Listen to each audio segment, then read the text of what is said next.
Pinuri nga ba ni Queen Elizabeth II si Pangulong Rodrigo Duterte? Hinangaan nga ba si Duterte ng mga doktor sa Espanya? Yung totoo. Maraming kadudadudang pahayag ang kumakalat sa social media, pinupuri di umano ng mga kilalang tao si Pangulong Duterte. Marami sa mga pahayag na ito ay gawa-gawa lang, pero marami pa rin ang naniniwala sa mga ito. Minsan nga, kathang isip lang pala ang mga personalidad na nagpahayag daw ng mga papuring ito. Suriin at i-fact check natin ang ilan sa mga ito. Una, pinuri raw ni Queen Elizabeth II si Pangulong Duterte. Tinawag pa raw niya na pinakamasamang mamamayan ang mga Pilipino. Sinabi raw ito ng reyna ng United Kingdom sa isang talumpati noong Abril. Totoo ba ito? Hindi. Nagtalumpati nga si Queen Elizabeth sa United Kingdom noong Abril tungkol sa pandemya. Batay sa kopya ng kanyang speech, hindi niya nabanggit si Duterte. Niritoke itong larawan mula sa quote card na inilabas ng Inquirer.net. Pangalawa, pinuri rin daw ng hari at reyna ng Sweden si Duterte dahil sa kanyang pagtugon sa COVID-19, sa war on drugs at sa Marawi siege noong 2017. Hindi rin totoo ito.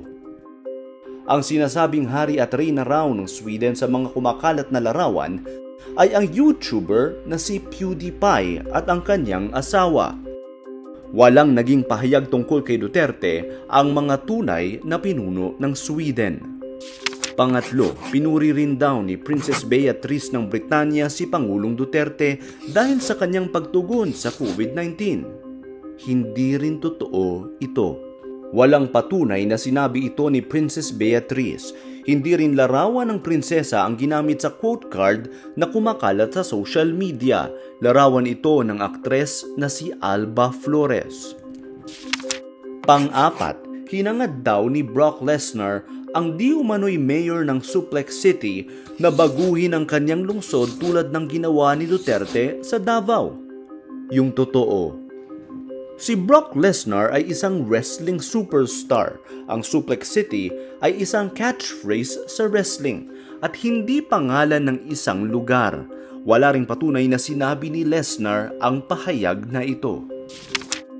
At panlima, hinangaan daw ng Spain Medical Doctors Association ang mga pagtugon ni Duterte sa COVID-19 pandemic. Ano yung totoo?